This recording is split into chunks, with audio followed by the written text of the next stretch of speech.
Okay, this is my third lecture on the wave partial differential equation. My last one was probably one of my worst lectures. One of my worst lectures that I ever had because I did it when I was tired. Don't do the wave. Don't try to solve the wave partial differential equation when you're tired. So I'll probably be erasing that one. I don't want you guys to be tortured by that. This one's a lot cleaner. My first lecture on the wave partial differential equation was mainly about solving it with, I believe it was with a D'Alembert thing. But I'll keep that. It was a long time ago. I'll keep that video. But I don't think you'll like this one. This one's a lot more clean cut than the last one that I did, which was a mess. I even was stuttering quite more than I usually stutter. So let's take a look at this clean derivation of the solution for the partial differential wave equation. All right. So what we're going to do is we're going to do u as a function of x, and we'll assume at the beginning that this is like a string. You can say it's attached at x equals 0 and at x equals L. So that will always be attached there, and we're going to assume that it forms some sort of function jx. This could be a sine wave or a triangular wave or a box, some sort of square wave, whatever you want, some sawtooth wave. We'll leave it arbitrary jx, so you can solve any function that you have. You'll be able to use this for any function, which we'll see later on. Anyway, so we'll say that at ul at t equals 0, ul at x equal 0 and x equal L, u will equal 0. Right here and right here, those equal 0. These are initial conditions, and we'll use those later on. We'll also need these conditions. I'm just going to point these conditions out at the beginning for those people who get angry that I don't, not as formal as I should be because I'm a physicist and not a pure mathematician. This is going to be our partial derivative of u with respect to t, and we'll assume it's some sort of function m of x at t equals 0. At the beginning, u of t will be some sort of function. It could be a parabola or another sine function or a triangular function also, but this is the partial of u with respect to time. It is the derivative. This is the u function. This is the partial of u with respect to time. Those are two different ideas going on here. Okay, if you're looking up solutions for partial differential equations, I assume you understand the concept between u and the partial of u with respect to t, that they're two different functions. So, we will write some of these initial conditions this way. U, when x equals 0 and t equals any time, will always equal 0. And u, when x equals L, because of course this is u of x t, u of x t. When x equals L and at any time t, it also equals 0, which just tells you that at the beginning the string is attached, or not at the beginning. At the beginning it's attached, but also forever it will be attached at these 2 points, the string. All right. The other thing we'll say is that at t equals 0.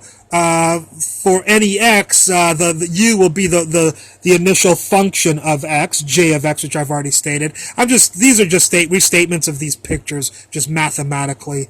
And u sub t, the partial derivative of u with respect to t, at t equals 0 for any x will be the function m of x. Okay, so these are the mathematical representations of these geometrical, these Cartesian geometrical pictures here. All right. So let's take a look at our wave equation. uxx equals 1 over c squared utt. And, of course, that's our wave equation with double partial derivatives with respect to x, double partial derivatives with respect to t. We'll, of course, solve this with something called the separation of variables, assuming u is a function of x, f, and times some function of g of t.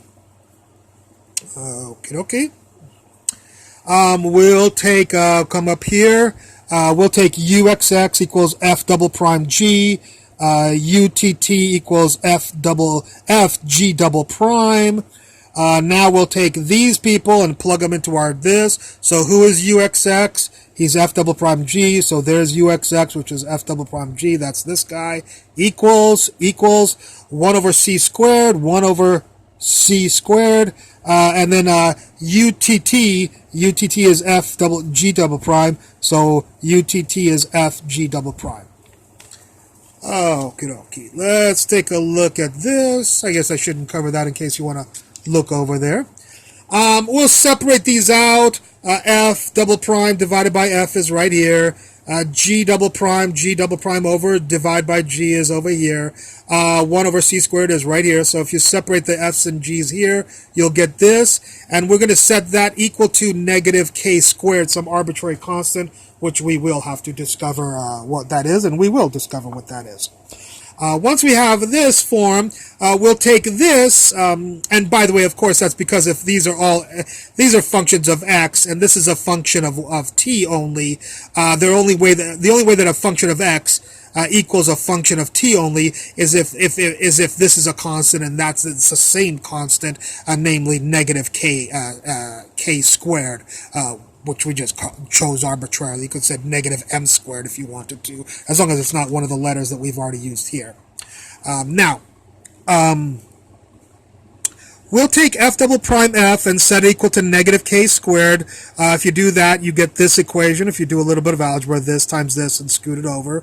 The solution of this I'm not going to go into. You should know it if you're studying partial differential equations from the regular differential equations. I have some lectures on it, or you can look up somebody else's lectures. It's called a second order differential equation.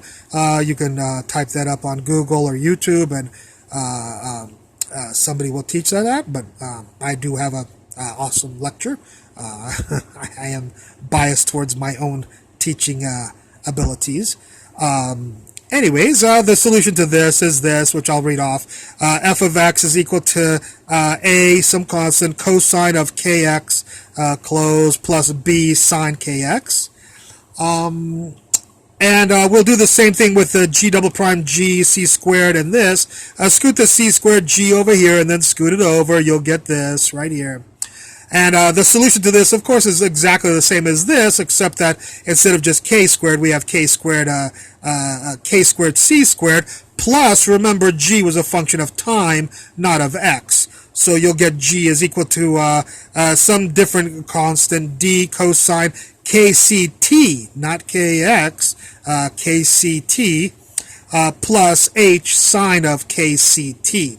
This is a function of time. This is a function of x. You have Mr. F. You have Mr. G. If you have Mr. F and you Mr. G, you have Mr. U. So let's take a look at Mr. U here. I've written out Mr. U, but I've abbreviated quite a bit. U equals a cosine as a function of x plus b sine as a function of x. All times, that's f of x times g of t, d cosine of a function of t, h sine a function of t, and a plus here, of course. We're going to plug in some initial conditions, which is why I abbreviated this, because I knew we were going to wipe this out quite a bit anyways. So we'll say the initial conditions is that x equals 0, u is equal to 0,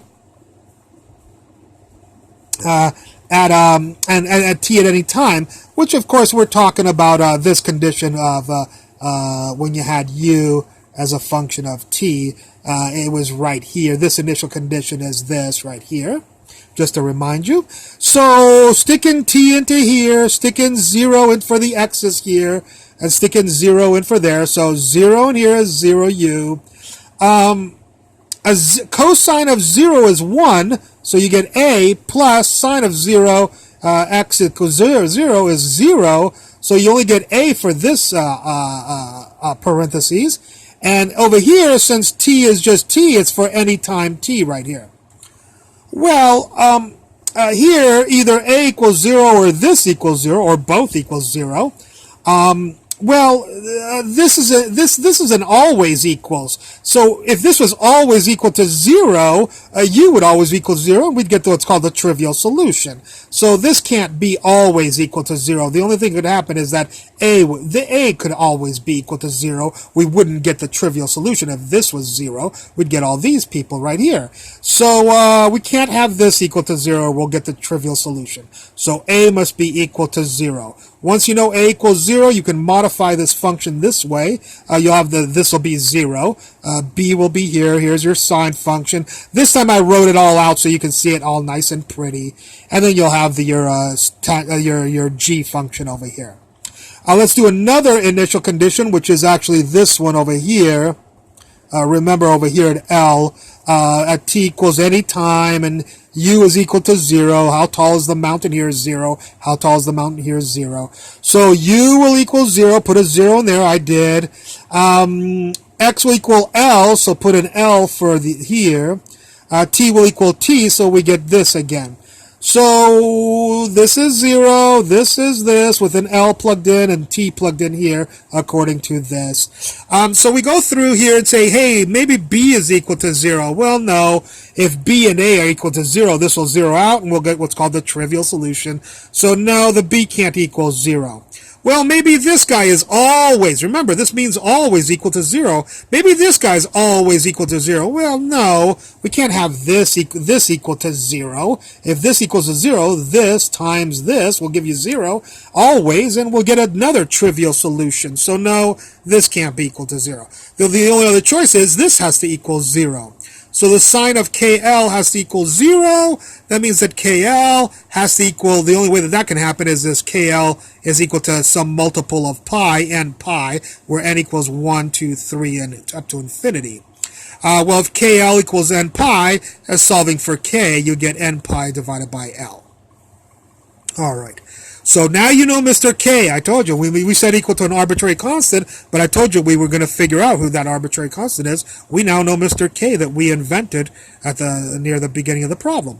So once you know K, you can start popping him in everywhere where in the solution. He appears right here, he appears right here, and he appears right here. And sure enough, I've popped him in there, and in there, all three places. N pi over L, N pi over L, N pi over L, N pi over L. There used to be K's inside there. Now, the other thing we say is that since there's multiple answers, n answers that can make this 0, the coefficients, first of all, let me state one thing here. We had a B, a D, and an H.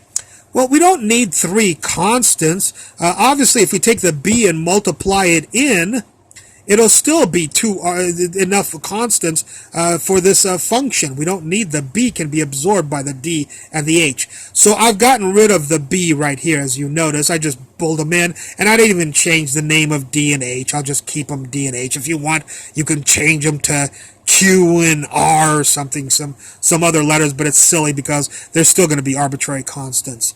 The other thing is that there's an infinite number of solutions with n equals 1, 2, 3. So you can't assume that when n equals 17, put a 17, a 17, and a 17, that these constants are going to be the same as when n equals 22, 22, 22, 22.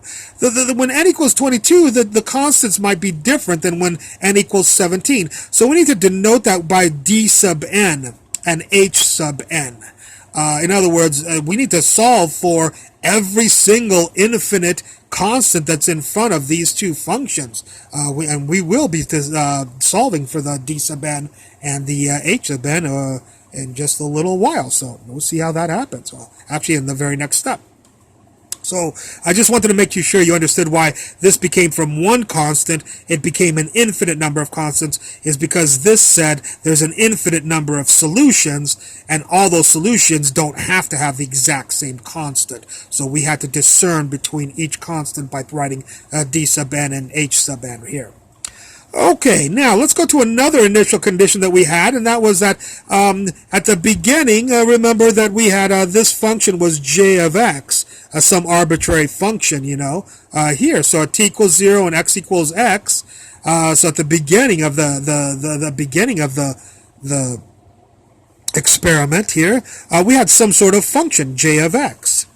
Well, do you know who Mr. U is? Yeah, j of x. U equals j of x right there. Do you know who Mr. X is? Yep, Mr. X is Mr. X. It's for any x, whether x equals 0.5 or L minus 2 or whatever. Okay. So you know that. Do you know who t is? Yeah, t equals 0. Well, if t equals 0, this will be 1. 1 times this is dn, which is right here. And if t equals 0 here, sine of 0 will be 0, so this will go away. So this becomes dn. So dn times sine of x is dn times sine of x. This is called a Fourier sine. This is a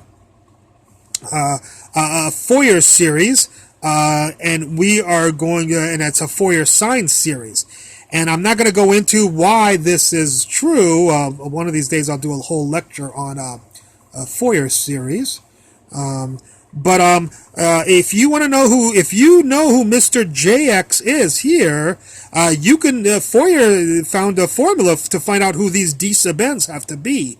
Namely, for a Fourier sine series, d sub x needs to always equal 2, if you have this situation, 2 over L, so whatever L you had right here is the same L here, the integral from 0 to L of the function that somebody will hand you, at the beginning of the problem.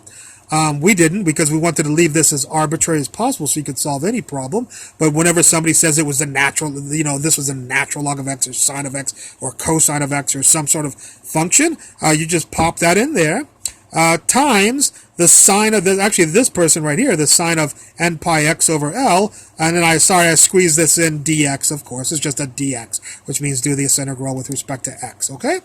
So, if you do this integral right here, you'll have your d sub n's, which we needed to discover because we created those d sub n's just like we created k's, we discovered who they have to be. We now discovered who d sub n is, which will be very important, which is why it's part of the solution. I circled it in purple, so make sure you circle that and write it down because it will be part of our solution. Okie dokie. Well, what we're going to do is take the partial derivative of u with respect to t, and if we do that, of course, there's no t's in here, so we can leave that guy alone, but there were t's in the g function, and remember is sine of n pi c over L times t. So, I'm sorry, the first one was cosine, dn cosine of that, so the derivative of cosine is negative sine, still a function of t of all that crap, and then the derivative of the inside is n pi c over L. So I promise if you take the partial derivative of t of that first cosine function in the g function, you'll get this times, and then this was the sine function over here. The derivative of sine is cosine. That's what this c is. Be careful. I know I have two c's, which is really terrible. This big c is cosine, and this little c is the speed of the wave. It's the speed of the arbitrary wave that moves through the thing. So be very careful. This c is not, of course, cosine. Okay, so the derivative of sine was equal to n pi c over L cosine of all that stuff here. All right. Why did we take the partial derivative with respect to time? Well, because we had another initial condition. If you remember, I also showed you the graph of ut as a function of x, and it was some arbitrary function m of x. So we say that at t equals 0 at the beginning of the experiment, for any x between 0 and L, of course, between 0 and L, the partial derivative of u with respect to t was equal to some arbitrary function m of x, which, when somebody gives you a problem to solve, they'll say, hey, it was the cosine of 3 pi minus x, or 3 pi minus x or something.